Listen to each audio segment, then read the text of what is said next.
Voilà, alors, au sujet donc de la vie extraterrestre, déjà, il faut savoir que la plupart des astrophysiciens aujourd'hui sont convaincus de l'existence d'une vie ailleurs que sur Terre. Donc le but du livre, c'est d'essayer d'expliquer pourquoi les scientifiques se permettent d'avoir de telles convictions.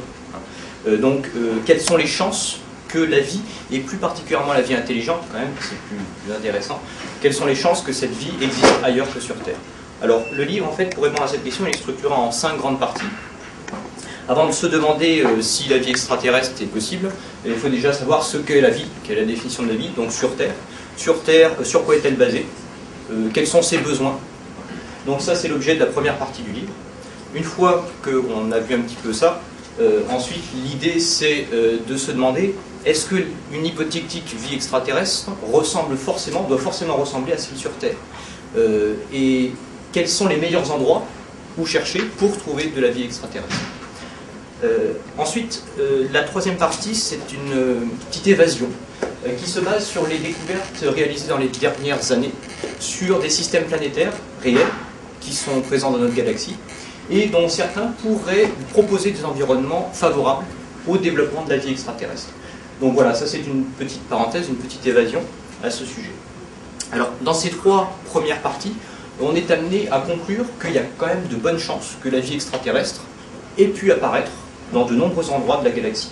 Et du coup, forcément, il y a une question qui se pose, la fameuse question, où se cachent-ils, ces extraterrestres, s'ils existent? Pourquoi est-ce qu'ils semblent si discrets?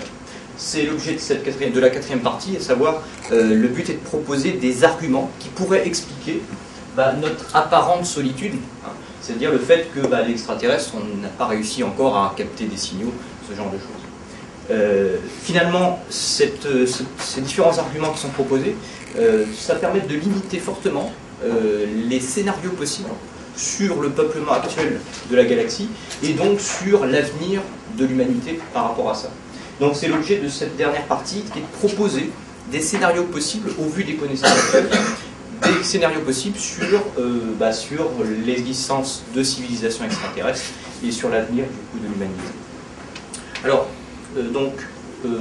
d'abord on va commencer là, je commence par le préciser un petit peu donc, par rapport à la première partie, qu'est-ce que la vie sur Terre déjà, Donc déjà, la définition d'un être vivant c'est quoi? Il y a 2 grandes propriétés qui caractérisent un être vivant, en tout cas sur Terre. La première grande propriété, c'est qu'un être vivant, c'est une structure complexe et ordonnée. J'ai donné l'exemple ici de la bactérie, qui est l'être vivant le plus simple qu'on puisse imaginer, c'est une simple cellule sans noyau.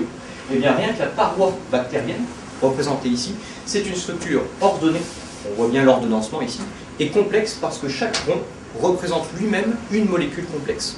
Donc c'est un bel exemple qui montre à la fois la structure ordonnée et complexe des êtres vivants. Alors ça c'est un petit autre chose au sujet des êtres vivants. Une structure complexe et ordonnée comme ça, elle ne peut pas se construire en un jour à partir de l'environnement inerte. Il faut forcément du temps. Et du coup, une telle structure ne peut pas survivre à long terme si elle n'est pas capable de s'auto-répliquer, si elle n'est pas capable de créer des répliques d'elle-même. Donc la capacité de s'auto-répliquer, c'est la 2e grande propriété des êtres vivants, et c'est une propriété qui semble absolument indispensable, parce que sinon, de telles structures ne peuvent pas perdurer, dans un environnement souvent hostile, ne peuvent pas perdurer sur le long terme. Donc voilà un petit peu ce qu'il faut avoir à l'esprit au niveau des propriétés de la vie, des propriétés des êtres vivants. Alors la deuxième grande chose qui est abordée dans le livre, c'est non seulement la vie, mais plus spécialement la vie intelligente. Alors qu'est-ce que c'est que l'intelligence? C'est la capacité à faire le lien entre un grand nombre de données différentes pour en déduire une donnée nouvelle. Alors j'ai donné l'exemple ici du neurone. Le neurone, il fait exactement ça. C'est-à-dire que par le biais des dendrites, il y a un très grand nombre de données qui vont pouvoir arriver de la part des neurones voisins.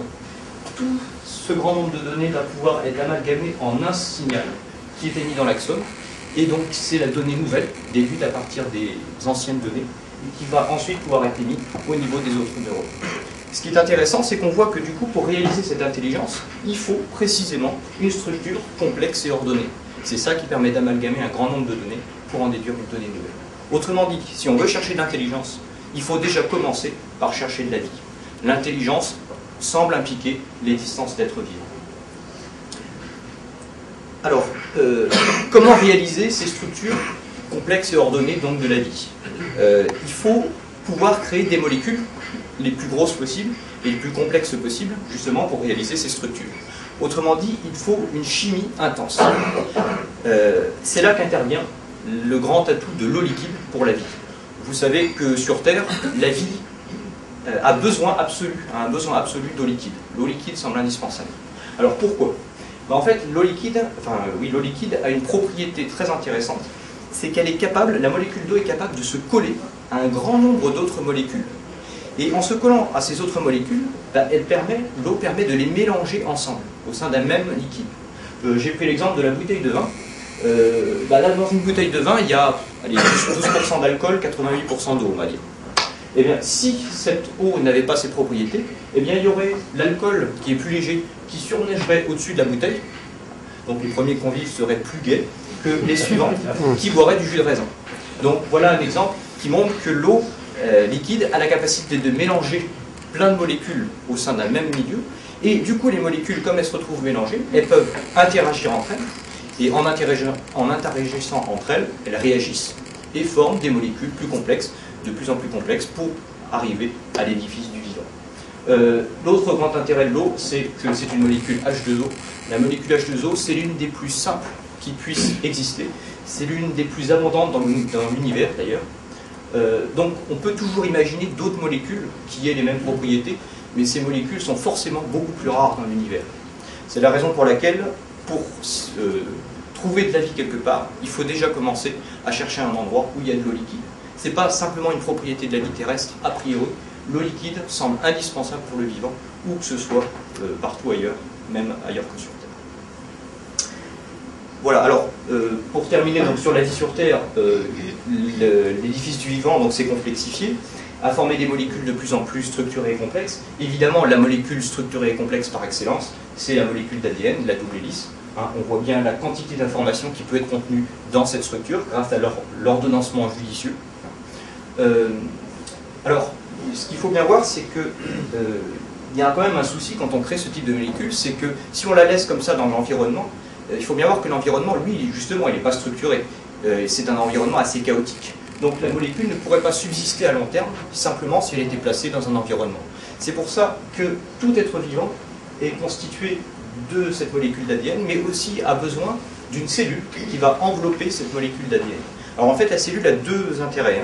Elle a l'intérêt de protéger la molécule d'ADN, et puis deuxième intérêt, en fait, elle crée une délimitation entre un milieu intérieur qui est ordonné et un milieu extérieur qui est au contraire désordonné, qui est chaotique, et qui est un milieu un peu dangereux justement pour ces molécules complexes. Voilà, donc c'est pour ça que sur Terre, le couple cellule-ADN, c'est le couple phare de la vie, et on peut imaginer qu'on retrouve ce même type de nécessité sur d'autres planètes, c'est-à-dire une structure qui protège et qui enveloppe les molécules complexes du vivant.